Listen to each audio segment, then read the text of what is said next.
Hello, everyone. I hope everyone is having a great day, whether you are 5 hours away or a day away. Remember, I love you.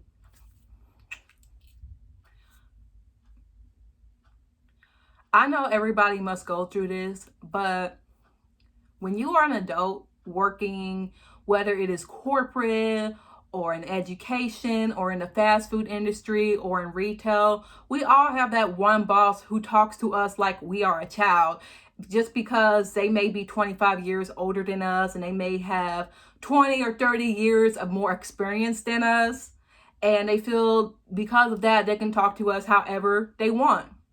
And I understand you want to help people, you want them to be the best that they can. There's a difference between telling them what to do right and always criticizing things that they are doing wrong to the point where it's every little mistake. Well, you need to do this, you need to do that. And then when we correct you or say that, no, this is actually what we are doing, you want to get in your feelings like we are trying to argue when all we're just saying is, don't interpret what we are doing as wrong so you can go to the boss or someone of a higher up than you and say, well, we're not doing our jobs correctly and we could get fired.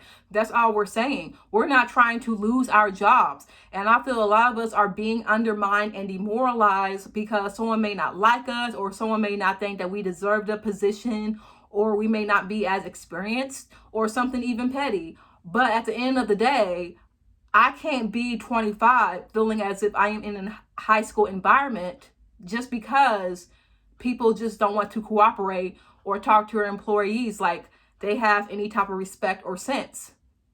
Don't blame me for something that someone else could have done.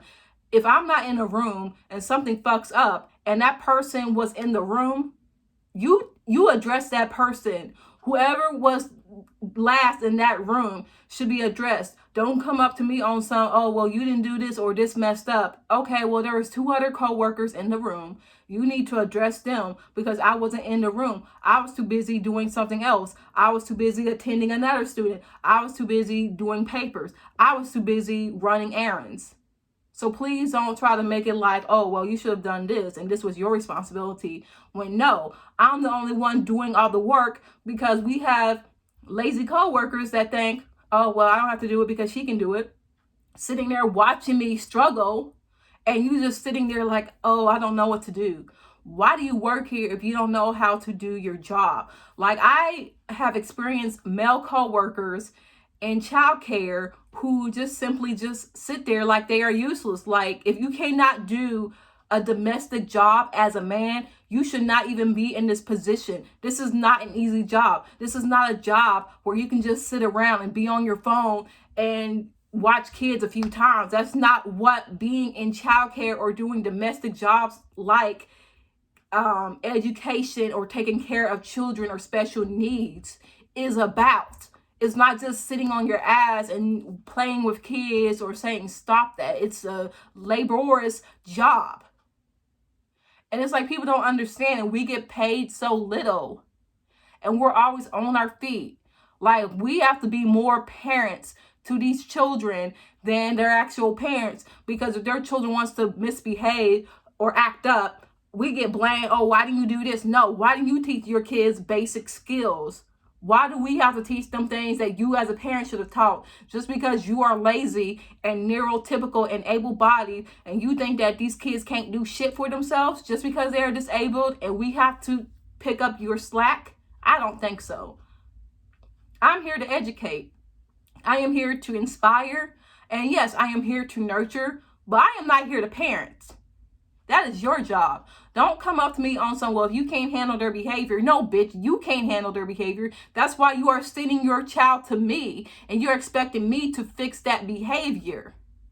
Don't sit there and say we can't handle their behavior when the reason they are the way that they are is because you let them get away with that for so long and you let them be so dependent that they don't even realize that they can do half of these things because you have it in your mind that because they are developmentally challenged that they are low functioning and that they can't do anything. I am so sick of that. I am about ready to blow my top just because I'm given so much responsibility and given nothing in return. And I am being threatened to be fired, and I'm being threatened to do all this stuff because, okay, you saw me on my phone. I'm checking emails. I'm checking texts from people that I have other engagements outside of work. I'm checking texts from my mom, my dad, my cousin. Okay, like I have other things that I have to prioritize, and you taking pictures of me on my break time or on my downtime looking at my phone because I'm bored, there ain't nothing to do, and you trying to make it like I'm just sitting on my ass drinking a soda and just relaxing and lounging. But yeah, there's people who actually don't want to do their job that get to slide by. Kara, go do this. Kara, I can't handle this kid. You can't handle the kid because you're not even trying.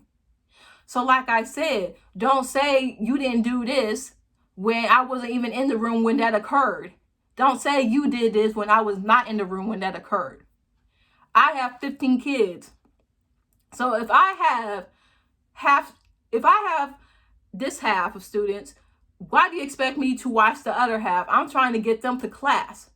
And plus, do not blame me for everything a student does. If a student lags behind, that is their fault. That is their fault that that person got left back because they're not paying attention and no one else was paying attention. I'm walking my other students down the hallway. This staff is only watching one kid. He's not watching everybody else. But yeah, I'm getting blamed because a child decides to lag behind. Like, I can't pay attention to all 20 students. I am sorry. And then we have 2 other staff that have to leave early because they got to go somewhere at 11. Okay, well, if we're so short-staffed, don't try to put that on me, and then I'm going to get fired, and you're really going to be short-staffed. So please do not try to get me in trouble because you not doing your share of the work or because you have some vendetta against me.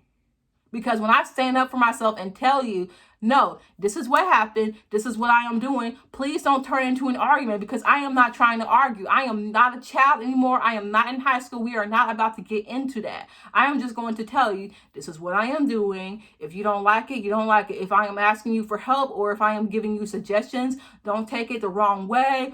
Or if I say, hey, I'm not doing this, but if you want me to do it, I can. Like, don't give an attitude about it. Like, I'm just really trying to do the best that I can so I can get a promotion and so I can make more money because I am only 25 and I am disabled. And another thing, I really wish some of my coworkers will stop acting as if I'm spoiled and privileged just because my mom oftentimes takes care of me because I can't drive. I'm disabled. I can't get around as much as other people. I have to take lifts. Lyft is my primary form of transportation. So if I say I can't go to the store right now because I need to pay for that transportation, I can't just go whenever because I don't have a car. You need to respect that. Don't try to sit here and say, oh, well, she's 25 living with her mom. When one, I don't even make enough money to even pay rent. So how am I going to get an apartment if I don't even have enough money to pay rent? Even when we get the full paycheck, that's not enough to pay rent. That is not enough to pay rent.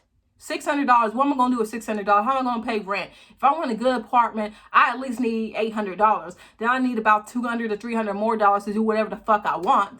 Okay, but let's see. So we got to pay bills once a month. Okay, so let's say we get an $800 check. So one part of that check goes to us. So we get $800 towards us. So I'm gonna put that to my savings. So then another $800. They gotta go to bills, okay? They gotta go to rent.